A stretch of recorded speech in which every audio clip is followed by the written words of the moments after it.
بنەماڵەی شەهید محەممەد عەلی قەرەشتانیەوە بە خێراتنتان دەکەین گەرم و یەک بە یەکتان ئەرکتان کێشاوە و ئامادەموتان بەم ڕاستیمەدا.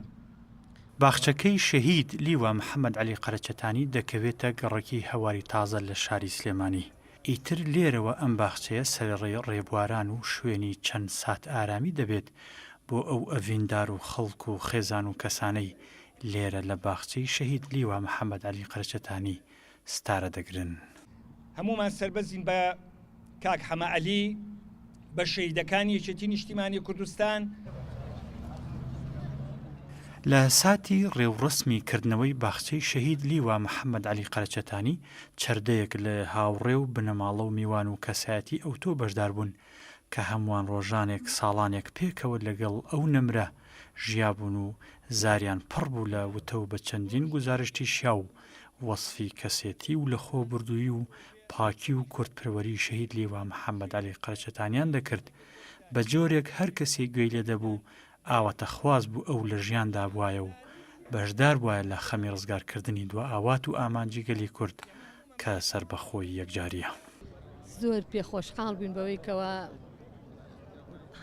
لیوا حەمە عەلی قەرەچەتانی وەک برایەکی گەورەمان ئەم باخچەی بەناوە کرایەوانە هیوادارین هەموو باخچەکانی کوردستان جوان بکەن بە خوێنی شەهیدان و بەڕاستی وەکو مەزارگەیەکی شەهیدانی لێبیە. سەبارەت بە ناونانی ئەم باخچێش پێم وایە شتێکی کەمە بە ناوی کاک محەممەد عەلیەوە ناوبنجێ مام لەگەڵەوەشە بۆ ئەم بارودۆخە بۆ ئەم زروفە شتێکی کەم نییە.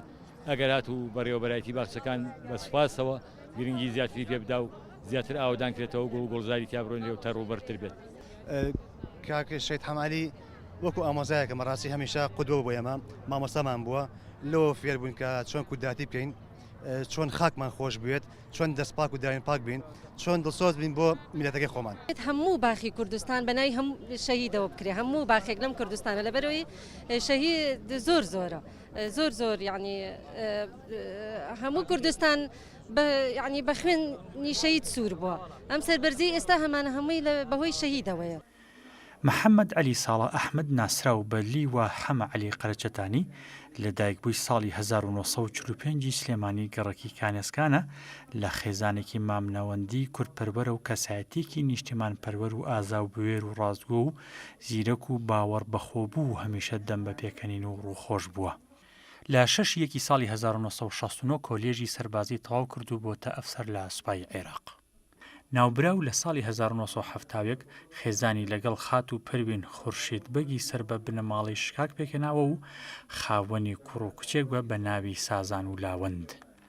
پاش دامەزراندنی حکومەتی هەرێمی کوردستان لە ساڵی 1992 لە کابینەیەکەم کرا بە عەمید و بەڕێوەبەری گشتی هەواڵگەری لە وەزارەتی پێشمەرگە تا ساڵی 1996. لە شەوی 23 لەسەر 24 هەشتی ساڵی 1996 لە گوندی مەجلیسەر لە ناوچەی برادۆست خۆی و پاسەوانێکی بە ناوی ئەبوو عەلی شەهید دەبن و دەچنە ڕیزی نەمرانەوە. عوسمان ئەبوبەکر گەلی کوردستان سلێمانی.